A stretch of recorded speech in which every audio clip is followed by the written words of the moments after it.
Olá, alunos, sejam bem-vindos a mais uma aula de Cálculo 1. Nesta aula estaremos trabalhando com os conceitos de tipos de funções, algumas funções especiais que estarão aparecendo aí no nosso cronograma, nos nossos próximos tópicos envolvendo limites, derivadas e integrais. Vamos começar? Bom, o primeiro tipo de função que nós iremos recordar é a função afim, também chamada de função do primeiro grau. Uma função afim ela é definida pelo ambiente f de R em R, e aí nós temos as seguintes constantes A e B, que também pertencem ao conjunto dos reais. E qual é a estrutura da função afim? É a seguinte estrutura: nós temos f de x igual a ax mais b para todo x pertencente ao conjunto dos números reais. Então, toda vez que nós quisermos criar um modelo matemático que representa a função afim, nós teremos de representar da seguinte forma, f de x igual a ax mais b, onde a pertence ao conjunto dos números reais.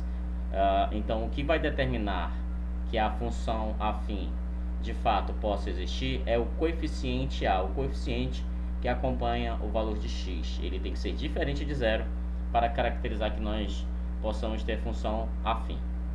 Então, o número A é chamado de coeficiente de x e B é chamado de constante. B também pode ser chamado de termo independente. Tudo bem? Vamos continuar. Vamos falar de gráficos de funções afins. O gráfico de uma função afim é uma reta não perpendicular ao eixo x. Então, observa nesse lado aqui, no seu lado esquerdo, que nós temos o primeiro tipo de função afim, quando a função ela é crescente. O que vai caracterizar que a função afim ela é crescente é o valor do coeficiente A. Se o coeficiente A for positivo, ou seja, maior que zero, a reta ela vai ter a seguinte estrutura, Vai ser uma reta ascendente. Perceba que ela corta o eixo x num determinado valor e corta o eixo y num determinado ponto. E assim também nós temos as retas decrescentes, quando o coeficiente A for negativo, nós temos aqui a característica dela sendo uma reta descendente. Tudo bem? Então nós temos dois tipos de gráficos envolvendo as funções afins: função crescente quando A é positivo e a função decrescente quando A for negativo. Bom, aqui nós temos alguns casos particulares que vão começar a aparecer em relação à função afim. Nesse caso eu vou adiantar a tabela aqui que vai aparecer nos próximos slides e vamos verificar o que acontece. Bom, nós temos a função f de x igual a ax mais b, onde nós temos aqui que para caracterizar a função afim, o valor do coeficiente A tem que ser diferente de zero. Então nós temos aqui a função afim. E nós temos, senhores, alguns casos especiais envolvendo função afim, O primeiro caso que vai aparecer no nosso próximo slide é o caso que envolve a função linear, onde eu vou determinar que f de x é simplesmente a vezes x. Ou seja, o que nós percebemos em relação à nossa função afim original? É que o b ele é igual a quem? É igual a zero, certo? Um outro caso particular de função afim é a função f de x igual a x. E o que nós observamos em relação à função afim? É que o a é igual a 1 e b é igual a zero. Essa é a característica da função chamada identidade. Essa função f de x aqui é a chamada função identidade. Na primeira nós temos a função linear. Um terceiro caso particular que vai aparecer é a função dita função constante, Vamos chamar de f de x igual a b, ou poderia ser um certo k aqui, onde b pertence ao conjunto dos números reais, certo? Tudo bem? Tranquilos? Então essas são as três possíveis variações, casos especiais em relação à função afim. Vamos retornar para o nosso slide aqui. Vamos lá. aqui o primeiro caso particular é a função linear. A função linear, como eu falei anteriormente, f de x vai ser igual a vezes x. E a característica, né, é que ela vai passar justamente pela origem, né? Tá certo? Ela vai passar pela origem e também mantém aquelas características onde nós temos coeficiente A sendo positivo, a reta vai ser crescente. Se o coeficiente A for negativo, a reta vai ser decrescente, passando pela origem, certo? Tudo bem? Vamos continuar.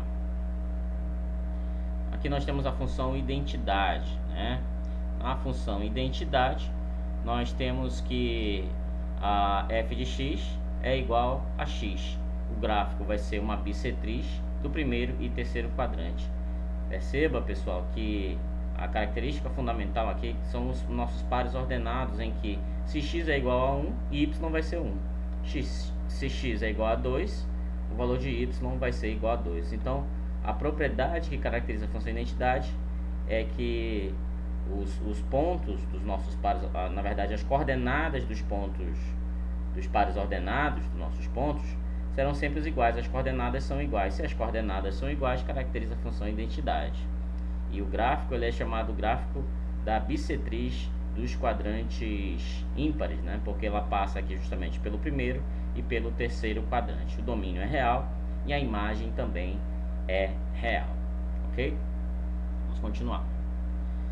Bom, o terceiro caso particular é o caso da função constante, né? A função constante, como nós vimos anteriormente, né, naquela nossa tabela, só mostrar aqui novamente para vocês. Aqui, ó, f de x é igual a b, simplesmente um valor real. Então eu posso ter valores negativos aqui, né? Valor positivo para b e o próprio valor b sendo igual a zero, né? No caso ele vai ser coincidente aqui com o eixo x, né? Então se o b for positivo, ele vai ser, vamos ter uma reta horizontal paralela ao eixo x, né? Ela vai tocar no eixo y justamente no valorzinho de b. Se b por outro lado for igual a zero, justamente zero, a reta ela vai ser coincidente, ela vai coincidir com o eixo x.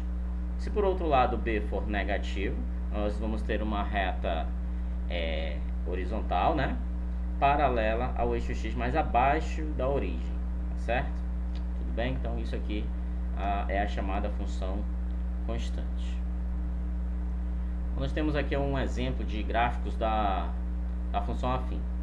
No caso nós temos a seguinte estrutura: y, poderia ser também f de x, né? Y igual a 3x menos 1. Então assim, se a gente quiser construir o gráfico, né? Uma das nossas aulas que nós tivemos foi a forma de construção de gráfico, como podemos construir gráficos. E uma das primeiras formas que nós vimos foi a construção envolvendo tabela. Na tabela aqui nós arbitramos valores, vamos arbitrar valores para x e encontrar o valor da imagem para cada valor. Então quando x é menos 2, a imagem é menos 7. Por outro lado, quando x é menos 1, a imagem é menos 4 e assim por diante. Então nós temos alguns pares aqui, né? Menos 2, menos 7, menos 1, menos 4, 0, menos 1, 1 e 2, 2 e 5, 3 e 8. Nós temos aqui 6 pares ordenados. E a gente vai colocar isso no plano cartesiano. Vamos ver o que vai acontecer. Assim, pessoal, já é possível verificar que o coeficiente A aqui, ó, ele vale 3, né? E o B vale menos 1. Então já podemos analisar a função da seguinte forma: a função ela é crescente e ela vai cortar o eixo y nesse pontozinho aqui, ó, em menos 1. Vamos analisar aqui a função. Tá aqui, ó. De fato, ó, função crescente, ela corta o eixo y no ponto menos 1 em relação ao eixo das ordenadas. Ela vai interceptar o ponto, o eixo, na verdade, no valor menos 1, certo? Tudo bem? E aqui nós temos aqui a representação de um ponto, né, que seria o par 1 e 2, né? 1 e 2 aqui, certo? Vamos continuar. Bom, aqui nós temos mais uma característica, né, que são as variações de sinais, né? Como é que a gente faz o estudo de sinal de uma função no primeiro grau? Então, no primeiro caso, se a função ela é crescente, se a função for crescente, quando A é positivo, nós já vimos que a reta ela possui essa variação, né, de forma ascendente, e nesse ponto aqui onde ela corta exatamente o eixo x, nós já falamos em outras aulas que esse valor é a raiz da função. E se a reta está acima, ela é crescente, está acima do eixo x, os valores à minha direita da raiz são positivos, os valores à esquerda da raiz serão negativos em relação à função, tá, pessoal? Tudo bem? Em relação à função decrescente, nós já vimos que ela possui essa característica, né, na forma descendente. Esse ponto onde ela corta o eixo x também é a raiz. No entanto, os valores que estão à esquerda da raiz, né, os valores que a função vai assumir são valores positivos. Já valores à direita da raiz, a função vai assumir valores negativos. Tudo bem? Vamos continuar. Bom, aqui para começar a falar de função quadrática, pessoal, precisamos lembrar de um tipo especial de função que também nós iremos trabalhar ao longo da nossa jornada. Deixa eu só criar aqui uma nova estrutura, que é a função polinomial. Como é que a gente caracteriza funções polinomiais? Vamos escrever aqui, então, f de x é igual a A0 x elevado a n mais A1 mais, vou escrever aqui, A1 x elevado a n menos 1. E aí aqui tem continuidade, né, pessoal? Sabemos que temos continuidade aqui. Se nós quiséssemos colocar continuidade, seria A2 x elevado a n menos 2. Mas vamos para a reta final aqui, que é an menos 1, né, vezes x mais an. Perceba que os nossos expoentes eles vão decrescendo, né? Então aqui começa por n menos 1, próximo seria n menos 2, n menos 3, até chegar no expoente 1, e aqui também x elevado a 0, né? Mas x elevado a 0 é 1. Então, pessoal, uma característica importante aqui das funções polinomiais é que n pertence ao conjunto dos números naturais. Então, para caracterizar a função polinomial, o valor aqui do expoente ele tem que ser um valor natural, tudo bem? E os valores dos nossos coeficientes a são números reais, tudo bem? Então, o valor dos a's que vão aparecer aí ao longo das nossas estruturas, eles são valores pertencentes ao conjunto dos números reais, tudo bem? Tranquilos? Vamos ver alguns exemplos aí de funções polinomiais. O primeiro exemplo que nós temos de funções polinomiais, senhores, é a função quadrática. A função quadrática, ela tem como seu maior expoente o 2, né? Caracterizando função quadrática. Então, a função do segundo grau, nós teremos funções do tipo ax quadrado mais bx mais c, com a, b e c pertencente ao conjunto dos números reais e o a diferente de zero. Essa função é chamada função quadrática ou função do segundo grau. E aqui nós temos alguns exemplos, né? 3x ao quadrado menos 3x menos 2. Outro exemplo, f de x igual a 4x ao quadrado menos 2. Entre outros exemplos, 5x ao quadrado sobre 3 menos x sobre 2 e y igual a x ao quadrado. Todos esses são exemplos de funções do segundo grau, ok? Bom, aqui nós temos o exemplo, né, de uma função polinomial do segundo grau. E a gente lembra que a todo gráfico de funções do segundo grau são curvas, né, chamadas de parábolas. Nós podemos ter concavidade da parábola voltada para cima, quando o coeficiente A é aquele cara que acompanha o termo em x ao quadrado, for positivo, então concavidade voltada para cima.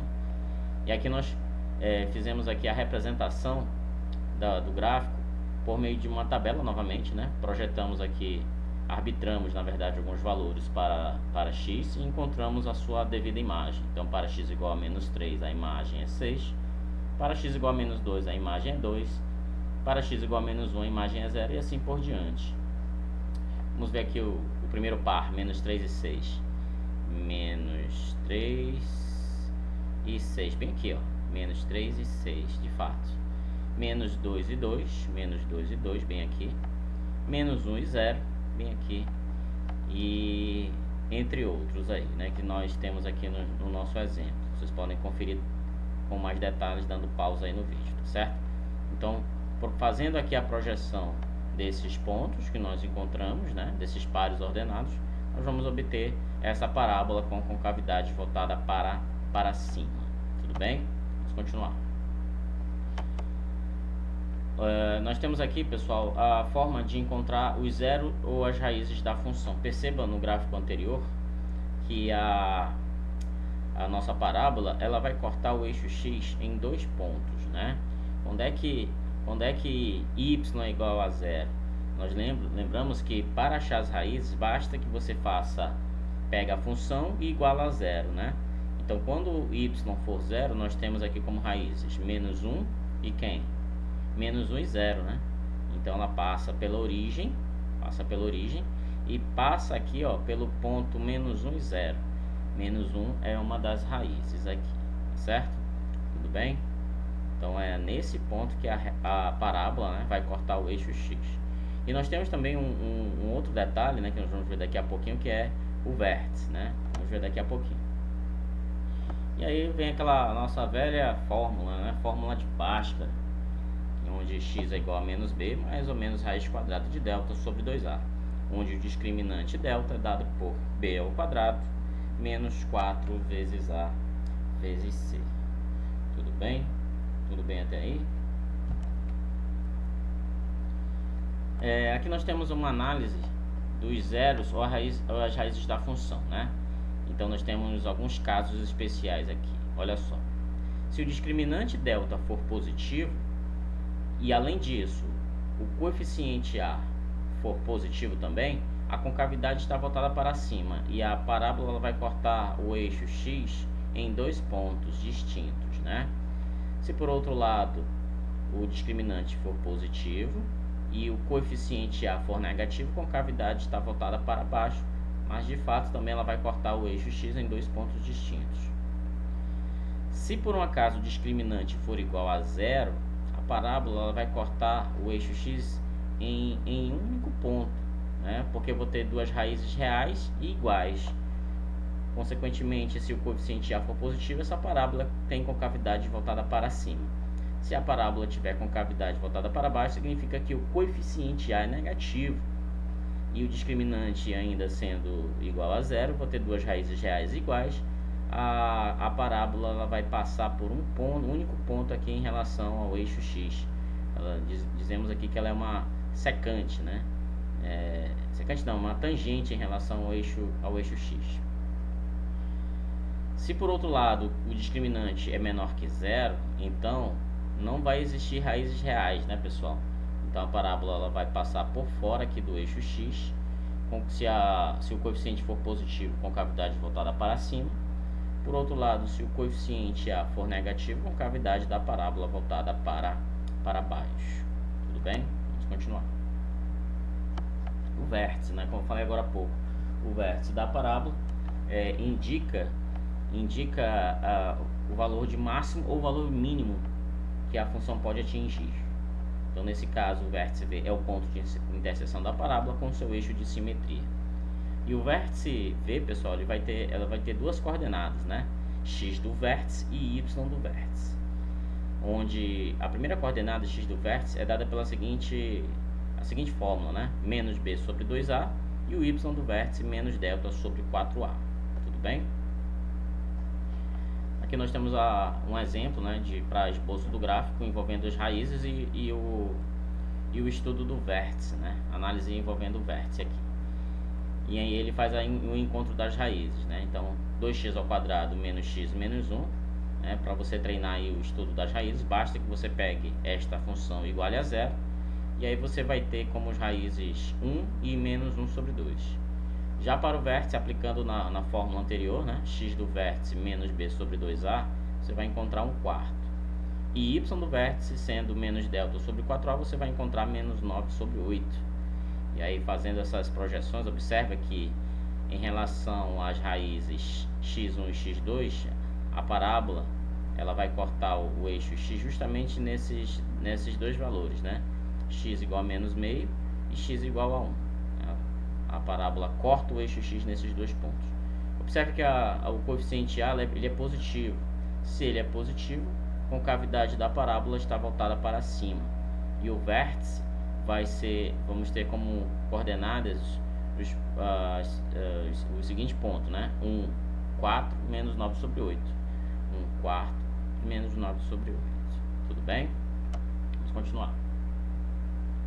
Bom, aqui nós temos a função modular. A função modular é aquela que associa a cada elemento x real um elemento envolvendo módulo. E aí nós vamos lembrar que módulo de x, né?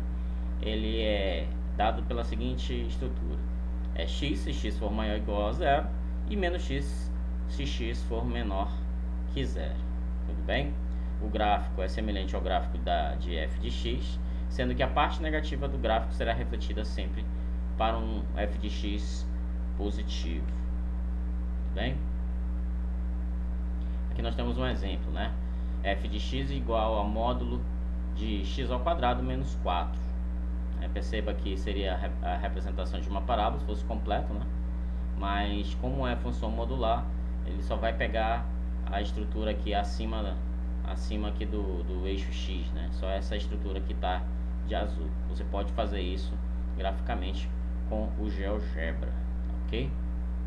Vamos continuar.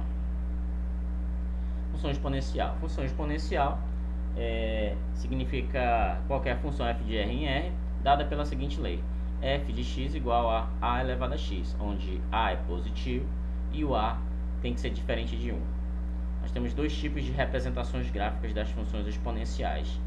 Se a base a estiver entre 0 e 1, a função ela é dita decrescente, ela vai ter essa estrutura aqui que vocês estão vendo. Toca em relação a y no valor 1 aqui, né? E quando a função ela é crescente, ou seja, a base a, o valor da base a vai ser maior que 1, né? Porque não pode ser 1, né? Não pode ser 1, tem que ser diferente de 1. Então, se eu tiver um valor aqui maior que 1, a função ela é dita função crescente, tá certo? Tudo bem? Vamos continuar. Função logarítmica. A função logarítmica, nós temos a função log, né? Você vai lembrar de logaritmo aqui. Então, log de x na base a, onde o a tem que ser diferente de 1 e ao mesmo tempo o a tem que ser maior que 0. Essa função é chamada função logarítmica de base a. Então, nós temos alguns exemplos aqui, né? F de x igual a log de x na base 2. A função logarítmica é de base 2. Nesse caso, log de x, no segundo exemplo, né? Log de x na base meio. A função logarítmica tem como base 1 sobre 2. E no terceiro exemplo, log de x na base 10. A base, nesse caso, da função logarítmica é 10. Tudo bem? Aqui nós temos um exemplo, né? Como nós vimos anteriormente, gráficos da função logarítmica. Quando a for positivo, maior que 1 na verdade, a função é crescente, ela vai ter essa estrutura aqui, ó. Vamos verificar novamente. Tá aqui, ó. A é positivo, né? Tudo bem? Vamos relembrar aqui, ó. Certo?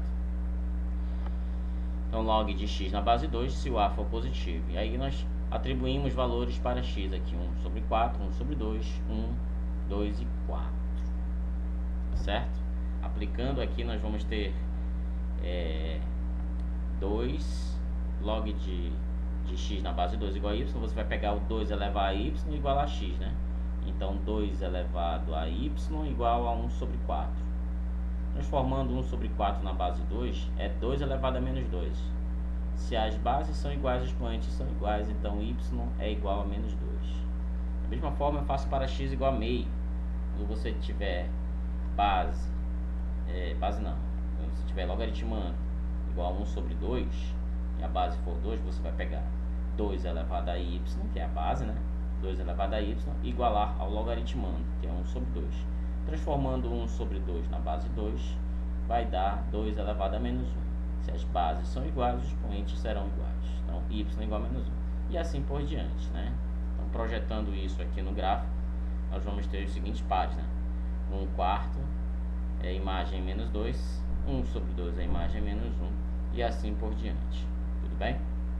Esse é o gráfico das funções logarítmicas. Aqui nós temos um outro gráfico, né, de forma bem análoga, bem parecido. Você vai ter esse aspecto aqui da função, caracterizando que a função é decrescente, né?